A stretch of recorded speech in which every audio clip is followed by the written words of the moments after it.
Peut-être, Joël Dornet, ce serait l'occasion de poursuivre sur l'épigénétique, parce que vous l'avez abordé très rapidement en préambule de cette conférence, et pourtant c'est un sujet intéressant. Qu'est-ce que c'est? Alors c'est plus qu'intéressant. L'épigénétique, je vais vous expliquer ce que c'est la grande révolution de la biologie de ces 5 dernières années, pas 10, 20, 30, 5 dernières années. Il y aura une floraison de prix Nobel sur ce sujet. Vous connaissez tous la génétique, c'est l'ADN, le programme du vivant. Et pendant très longtemps, on a cru que cet ADN ne pouvait faire des variations.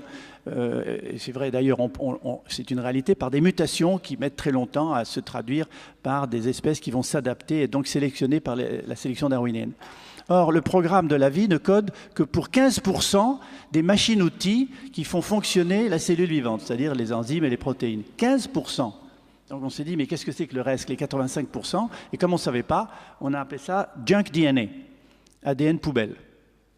C'est facile, c'est des trucs qui sont accumulés au cours du temps. Maintenant, on sait que ces 85% permettent la fabrication de petites molécules d'ARN qui sont en monobrins, beaucoup plus courtes que le grand ADN, 10, 15 bases du code génétique jusqu'à 150. Et en permanence, elles circulent dans le corps et régulent le fonctionnement des gènes. Donc l'épigénétique, c'est la modulation de l'expression des gènes. En fonction de quoi? En fonction du comportement. Votre comportement quotidien. Ce que vous mangez. Si vous faites de l'exercice ou pas.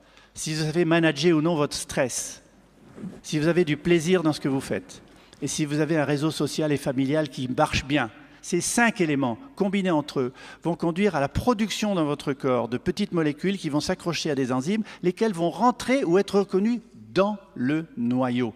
Dans le noyau où il y a l'ADN. Cet ADN est protégé par une gaine, comme un fil électrique est protégé par du plastique. Cette gaine s'appelle des histones, sont des protéines. Or, l'ouverture de ces histones permet de polymériser l'ADN en ARN messager, qui va permettre de fabriquer les protéines et les enzymes, ou non. C'est comme un livre de cuisine.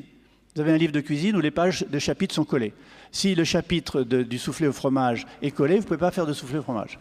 Par contre, si le chapitre du poulet casserole est décollé, vous faites du poulet casserole. Mais si on recolle le chapitre du poulet casserole et qu'on ouvre le soufflé au fromage, vous ferez du soufflé au fromage. L'ADN, c'est comme ça. Il y a des gènes qui s'expriment, des gènes qui sont silencieux, des gènes qui sont inhibés. Et ça dépend de notre comportement. Donc, je finis là-dessus. Réalisez ce que ça représente pour la médecine préventive. Réalisez ce que ça représente pour vous. Vous pouvez être en partie responsable de votre santé. Oui, vous pouvez faire quelque chose pour vous. Essayez d'être en meilleure santé, c'est possible. Essayez de vieillir moins vite. Et c'est un intérêt non seulement pour vous, et c'est un intérêt social. Et je termine sur un exemple précis de l'épigénétique, ce sont les abeilles.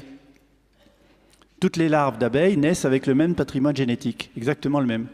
Mais si vous donnez de la gelée royale à manger à certaines larves et pas à d'autres, elles deviennent des reines. Vous avez la différence entre une larve d'abeille et une reine, ou une abeille ouvrière et une reine. Elle est plus grosse, elle pond des œufs et elle vit plus longtemps. Donc rien que l'alimentation de la gelée royale a méthylé ou acétylé, je ne veux pas rentrer dans les détails chimiques, ces fameuses histones pour permettre aux gènes de s'exprimer ou non. C'est une grande révolution et ça va définir la médecine préventive de demain par rapport à la médecine thérapeutique et au poids de Big Pharma et des médicaments dont on n'est jamais trop sûr que leur interdépendance va causer plus de maladies que celles qu'ils essayent de guérir. Voir ce qui est en train de se produire en ce moment avec des médicaments qui sont retirés du marché régulièrement. Merci.